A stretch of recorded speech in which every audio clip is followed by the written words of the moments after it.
Uno de los peligros que yo veo que a veces estamos cayendo como pueblo de Dios es la insensibilidad.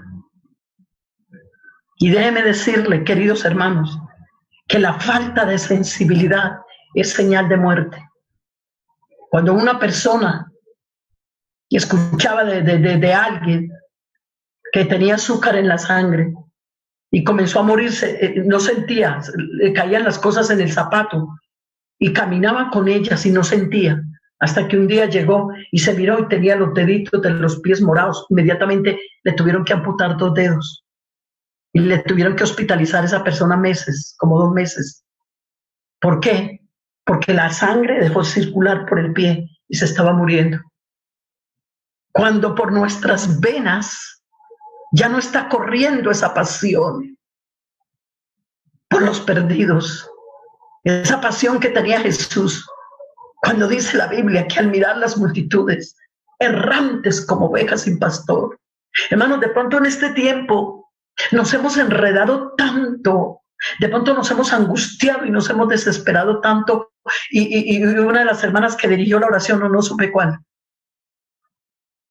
dijo una palabra, dijo hogares como destruidos, hogares en situaciones. Yo decía, es triste que esto se pueda decir, que en hogares que conocemos a Dios y que supuestamente estamos esperando la venida del Señor, estemos enredados en peleas, en discordias. Entonces yo digo, ¿qué hemos conocido? ¿A quién hemos conocido? Oh, iglesia, qué bueno que podamos entender que el corazón de Dios son las almas. Que igual como tú llegaste al conocimiento de Dios porque alguien oró por ti, porque alguien se preocupó por ti, yo pregunto, ¿cuánta preocupación nosotros tenemos por el mundo entero? Ahora nosotros no podemos encerrar a Dios localmente. Y escúchenme las directivas con mucho amor, con mucho respeto, pero escuchen la verdad de Dios, no lo que diga la hermana Luz Marina, eso es cuento. Yo simplemente soy un vaso de barro y un corazón de carne. Pero cuántas veces, hermano, se hacen programas y entonces todo es local. Y Dios bendícenos aquí y que la gente se convierta aquí y que la iglesia. Y no es que esté mal orar por eso, pero nosotros necesitamos una organización en nuestras vidas para decirle, Dios, es que tú no eres local, tú eres mundial. El pan, hermano, el pan lo tiene el país más rico como la China, como Japón, como Canadá, como Estados Unidos, pero lo tiene el país más pobre.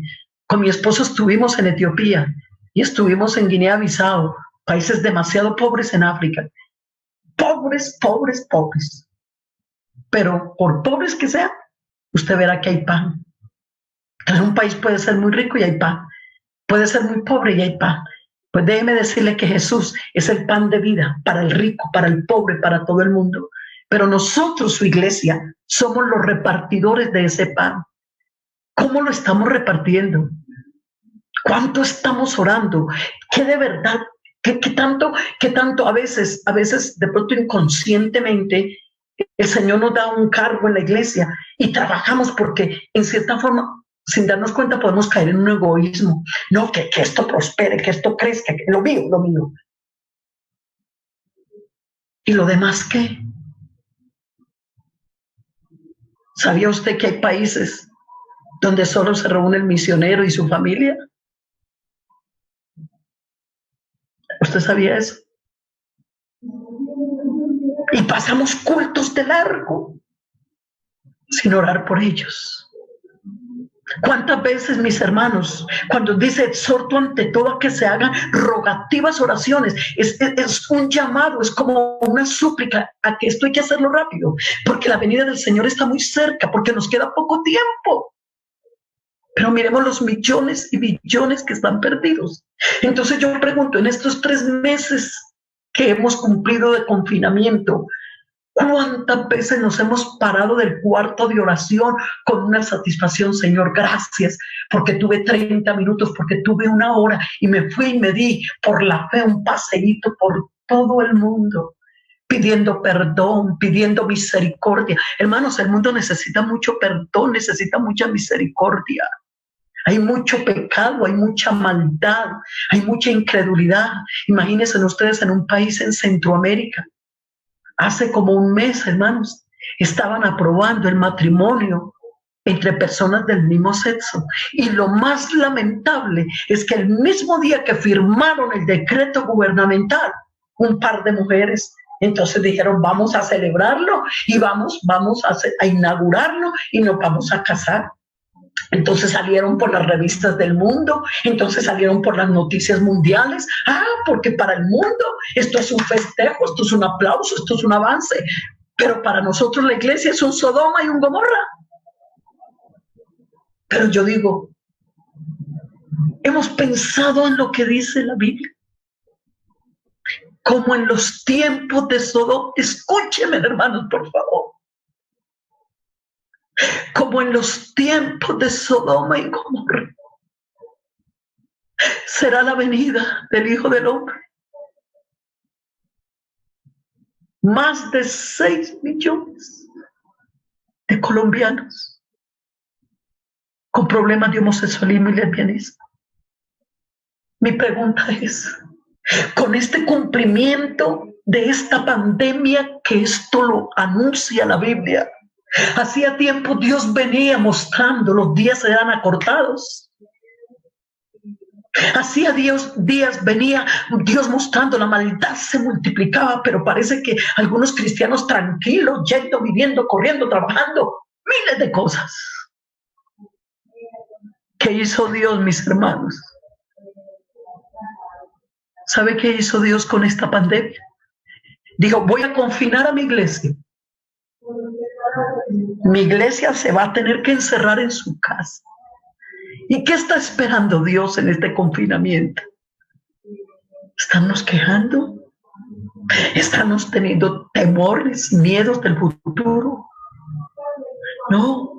Yo les invito para que en estos pocos días, quizás, no sé, que queda de confinamiento, tú digas, Señor, es que tu venida está cerca. Hermano, esto que está pasando es una plataforma que ha montado Dios porque las profecías se van a empezar a cumplir, a cumplir, a cumplir. ¿Y qué estamos haciendo como iglesia? Oraciones tan frías, oraciones sin dolor, como dice el libro de Isaías, la que va a dar a luz no tiene fuerzas. ¿Y cuántas veces las fuerzas de la iglesia se nos está yendo en otras cosas, menos en lo que se nos tiene que ir las fuerzas?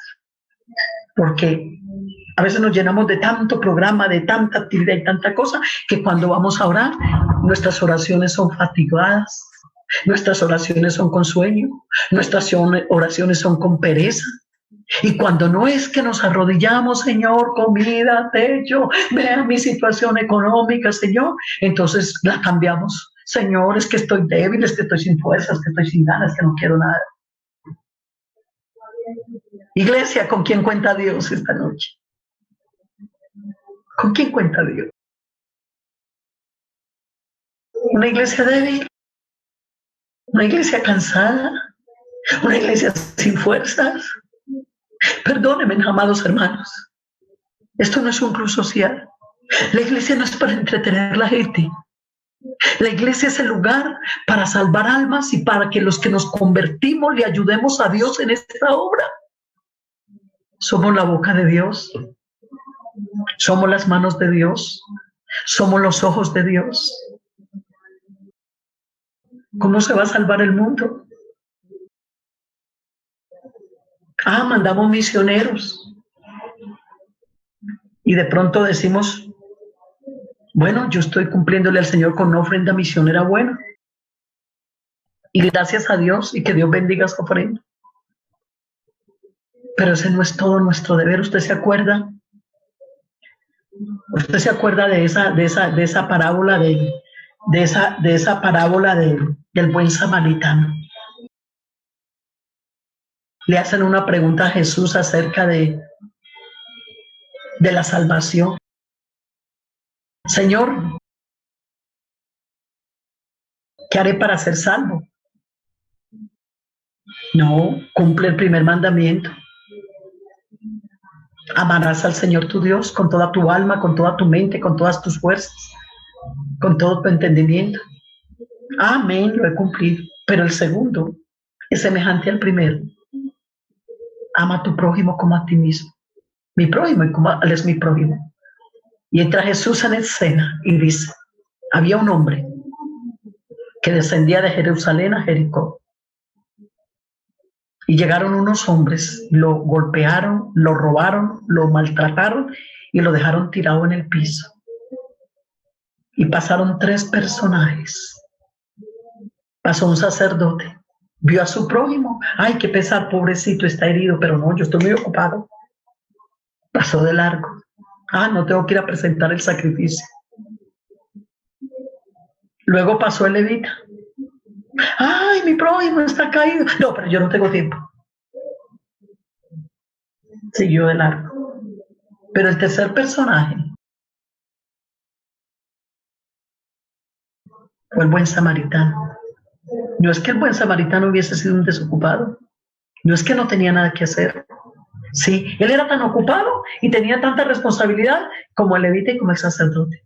Pero es que hubo una diferencia con él, que fue movido a misericordia. Ahí estuvo la clave.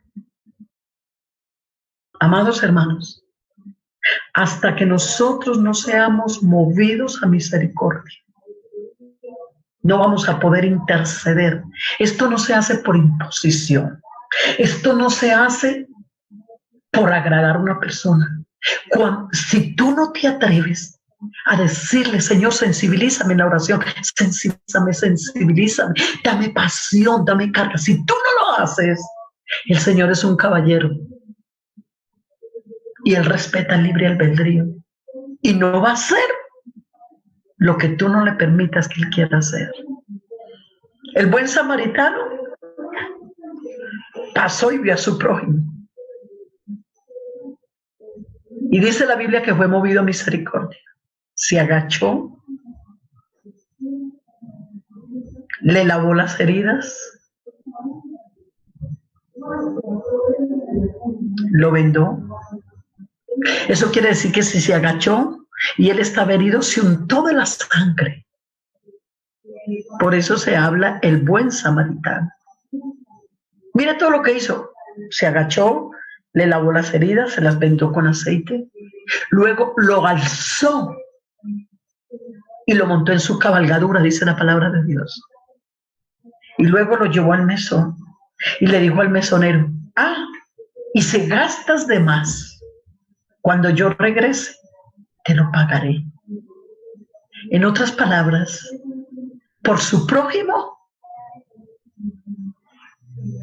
dio esfuerzo, se untó de la sangre y aportó de su economía. Paquete completo. No nos conformemos solamente con la ofrenda misionera, digámosle, Señor, aparte de esta ofrenda misionera, y si no la tienes, dígale, Señor, pero tengo rodillas, pero tengo clamor. Yo te invito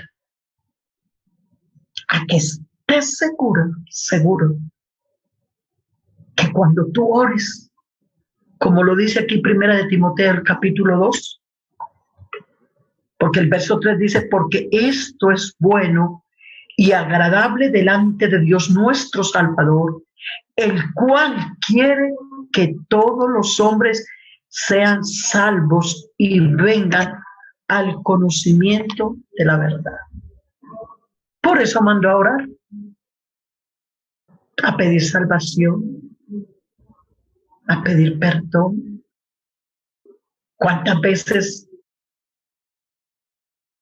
nos hemos dejado llenar del Espíritu de Dios para interceder? Porque a veces pensamos que la presencia de Dios se mueve es cuando hay mucha batería, cuando hay mucho piano. Eso es avivamiento. No, es alabanza y adoración, pero para Dios el avivamiento es el clamor, es la súplica por los que están perdidos.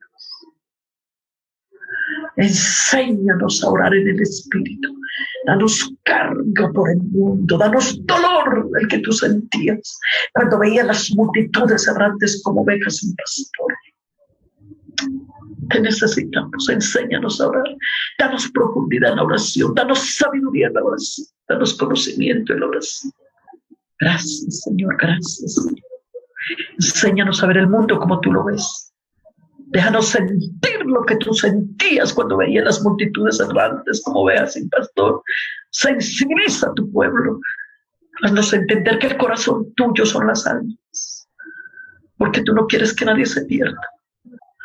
Gracias, gracias, gracias. En tu nombre, Jesús.